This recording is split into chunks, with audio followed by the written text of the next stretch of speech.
It's an historic day in Czechia, the first time the country has ever staged a World Championship Series race on a course that's achieved near iconic status on the World Cup circuit over the last few years. This is the sixth event of the season, just a couple of weeks after the drama of the French Riviera, and we are expecting plenty of fireworks over the next couple of hours. Well, we started the quest, seems like a long time ago, back in the UAE. It was in Abu Dhabi in February, where Lisa Tertsch and Hayden Wilde prevailed. From there, the long journey across to Yokohama. Matt Hauser beginning his domination of the season so far. Same with Cassandre Beaugrand. She won for the first time in Alghero. In Hamburg, Hauser was dominant once again. Then to the French Riviera a couple of weeks ago. The big two, first across the line. And now we've landed here in Karlovy Vary in Czechia.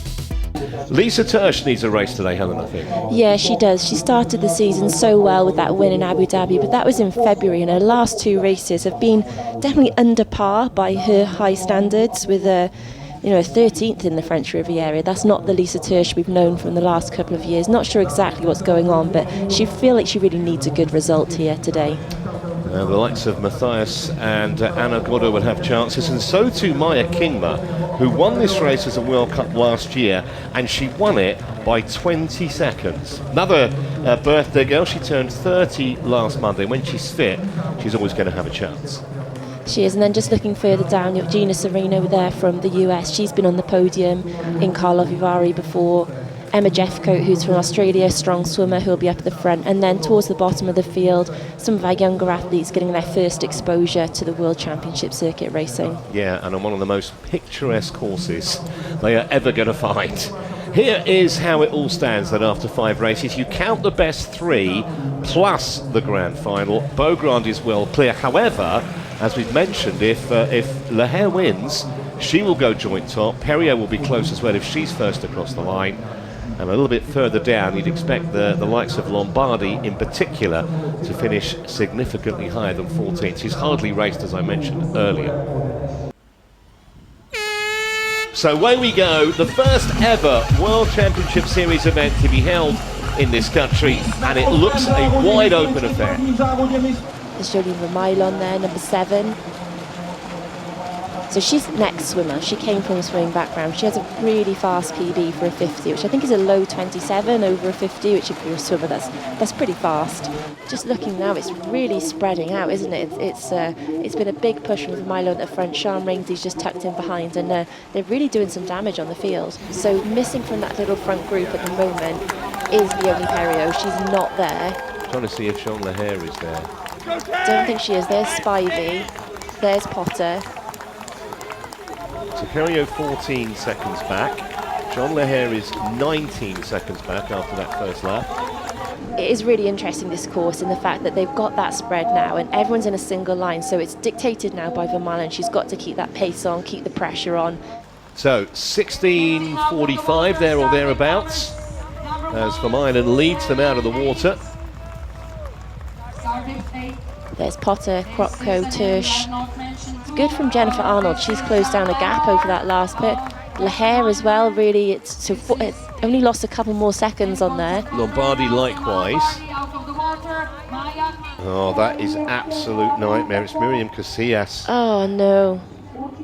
Looks like the zip's got stuck, so she's having to pull it down over her shoulders. Yeah, so Spivey, Vermailon, Tertsch and Potter. They've got a leading quartet out here early on the bike. 20 minutes in. We've got Lombardi pushing at the front of the chasers. Jean Leher's there as well, Jennifer Arnold. Vermailon is struggling to stay with those leading 3, maybe, Potter. So look, someone give me a hand here. Someone go at the front. She's talking to Tertsch. And I think this is from lots of races, because quite often we'll see Lisa Tertsch not take as many turns as maybe some of the others, and this is what happens, and there's that frustration that's maybe bubbled over there. It looks like they're just about to bridge over. Now it's a good time to bridge, especially if you're confident in the wet conditions. Some of these athletes at the back really... Oh, somebody slipped out. Oh no, who's that? Oh, and then smashes into the side, but up straight away. Jean Leher. Jean Leher, who, remember, will go joint top if she wins here. Well, she couldn't have recovered any quicker. It looked really nasty. But she's mounted again. And she really slipped. So she's going to be super cautious now on those corners as well, understandably. Real wheel skidded out. Yeah, no other athlete involved. Slipped over the foot. Oh, ouch. Yeah. Ow. I mean, the fact that there was, as far as we can see, no damage to the bike, or more importantly to Jean Leher, was amazing when you watch the replay of that. It's really strong riding from Lombardi. She was the one pushing off the front of that chase group and that's when Jean Leher came down. She was making that jump over. But it looks like Jennifer Arnold, Marta Kropko, so I think and Anna Godoy looks like they're just about to join the leaders. Yeah, so I think we've got 8 now. I still think, from Jean Leher's point of view, you know, she was on the concrete a few moments ago, and she's only half a minute back. I say only, but with the likes of Kingma and Matthias and others for company. Yeah, that's not a bad place to be. And Perriot's with her as well in that group.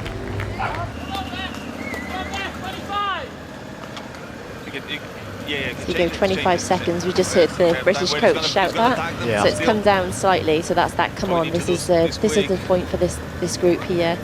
It's going to be disappointing news for this front group to hear that gap has come down. So I think about 14 seconds. So look, there obviously there's Maya Kingma just about to close down that gap. So we've got 12 in the league, 13 now. Elise Beto's in there along with Vermeulen. Well, there's only 13 seconds back. Perriot a couple of seconds behind her. So what they can do over the next kilometre or so is going to be absolutely critical. They have to climb this hill like they've never climbed it before. Yeah, there's Jean there. So they know the danger now. They have to get on those two. Yeah, I think it's Lombardi. Yeah. Oh no. Just look how strung out it is. And this seems to be Kingma's part where she comes onto this bit, and this seems to be her section to push. So there's Leher and Perriot. They're leading almost this second group at the moment. So there's Lombardi. So Lombardi's with Fulliger. So that's actually not too bad. If Lombardi's okay and able to continue riding hard, she's got company. So if you're struggling, I don't think you want to see Maya Kingma on the front no, of the hill, do you? No. Especially, I'd say, Perriot Leher just chased back on. I think Perriot's definitely warming up into this race. She seems to be getting better every time we climb the hill. Maya Kingma going solo, maybe? Well, everything's happened so far. Yeah. We've had a lot of the pack has not remained. It's been very fluid, I'd say, that front group, hasn't it? It's changed a lot throughout the whole race. This is a real burst of power from Kingma. And she goes up the hill amongst really enthusiastic applause from the locals here. We always get a good turnout of spectators. Kind of puts not that the village needs putting on the map with the spars it has, but oh hello, Kropko's got a problem. Chain. Quite often we do see the chains come off on this hill. It's when you change from that big gear to the small gear. Taylor Spivey doing everything to get over to Kingma. It would be great if those two were able to get together and work together, but it's going to be tough. Well, there's the confirmation that Kingma and Spivey are indeed together. Spivey's done brilliantly there. And again, it's really good to see Taylor Spivey back at the front of races, especially when you think last year we weren't sure how much of this racing she was doing. She's come back and been as consistent as ever, but she'll be in the position to be fighting for podiums today, which is not something a lot of people thought she would have been doing. First of all, transition. Socks. That's interesting. I didn't see that. No, not in an Olympic distance. And she's going to lose time because of it. Spivey's away with a good 20-30 metre gap already. Well, I know it's only the first few hundred metres of a 10k run, but Taylor Spivey has never won one of these races. I was just thinking, can you imagine if Taylor Spivey wins this? I think just the emotion, and anyone who's followed her journey of that kind of heartbreak of not making Tokyo, the Paris, the getting a medal, it's been an emotional journey. So if you're invested in Taylor Spivey's story, this would be fairy tale. Well, they did indeed stretch that lead to a minute. Here are the chasers now, coming into T2. And Perriot, Leher, Potter, Tertsch, or anyone else who has designs on a medal, going to have to run like the wind here. Really powering up there. So she's been suffering with a plantar fascia injury over the last couple of months. She's been able to keep running, but one of the things she's been doing to manage it is lots of hill running. So as I say, she looks great running up this hill, but I imagine she has been doing quite a lot of that in her training. Yeah, so 46. Spivey's ahead of Kingma. Now, let's just check on the rest. Yeah, so it's come down about 7 seconds. Yeah. I heard one coach shout out 45 seconds, which I think probably has come down a little bit. So 1 lap down for Taylor Spivey, 3 to go. Potter and Tertsch having a real ding-dong, currently second and third. It's a small gap between Potter and Tertsch. Yeah, Potter really pushing on. I guess it's having that carrot out in front, isn't it? If someone it's not a tactical game of sort of letting someone else. She's just push to get back to Spivey, and it's see if Tertsch can come with her. And at the moment, she can't. So Taylor Spivey's halfway through the run, in front, but with Beth Potter closing her down almost by the stride. Come on, Taylor, this is yours. Come on, Taylor, this is yours. I love it. Accentuate the positive. And she's going to fight for it as well, isn't she? Lisa Tertsch in third position. And she's a long way clear of fourth. I mean, Spivey doing everything she can. You can see how hard she's working there. What a performance, though. I don't think many people would have put Taylor Spivey on a podium this year, especially knowing she's been mixing T100, the longer distance as well. I mean, she hasn't been on a podium for a couple of years. And Shanna Hale, though this has been it's been a hard day for her. This has been a fight and a slog to the end. She's just not giving up. She knows that this fourth position is just going to bolster her points just a little bit more in the series rankings. So Potter has got past Spivey. Spivey just has to keep going here. Got about probably 1,800 metres between herself and a silver medal. But Potter looks booked for gold. And I think this win is going to mean a lot to her as well, especially after having a few years being off the top of the podium. She's been there, especially with last year in Paris as well. We know how hard that was for her. I know she came away with a medal, but it was very stressful. There was a lot of pressure and expectation. Going to get one of those flags, is she? Maybe not. Yeah, no one behind her. She can enjoy the stroll to the line here.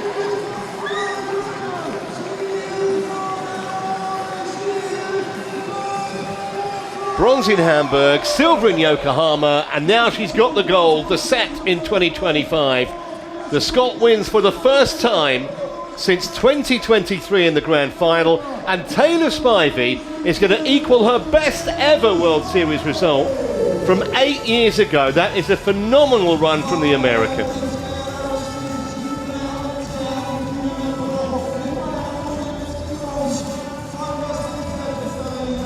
Tears there from Beth Potter. We know just how much this means to her to be back on top of the podium. And here comes Lisa Tertsch, who's going to get back on the podium after a couple of, by her standards, very average displays, but back in business with a medal. And it's going to be bronze for the German. Her third podium of the season, as she is confirmed in third place, 2 hours, 3 minutes and change.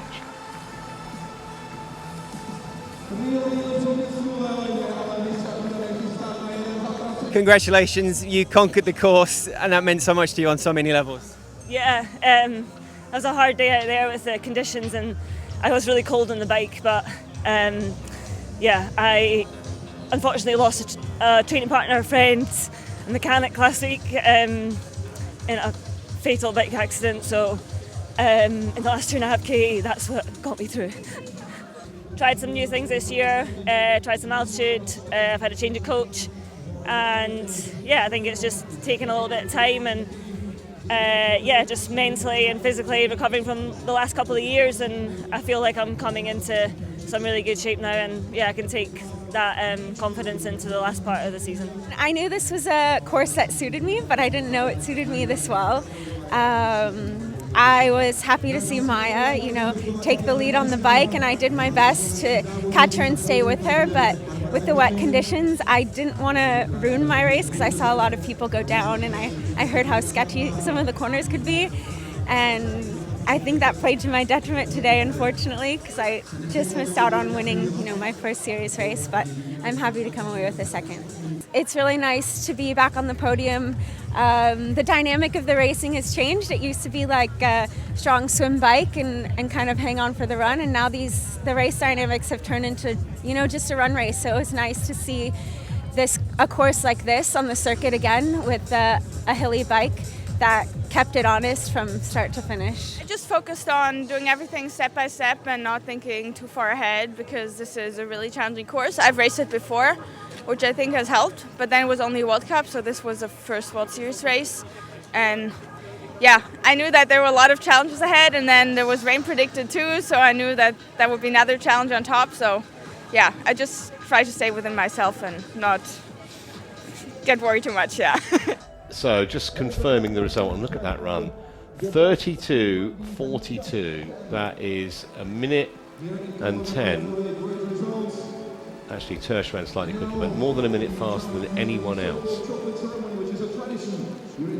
Spivey was very consistent on the run as well, didn't lose any time in terms of fading on that run. Only Potter got past her.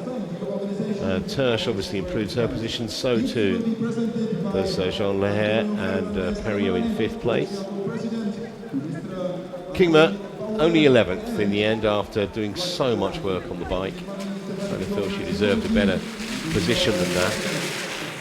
Fulliger inside the top 20 despite riding solo for much of the bike. And only 29 finishes, so yeah, lots of, some of them, crashes and all sorts today, wasn't there? Yeah, Clampton, Rainey lapped out,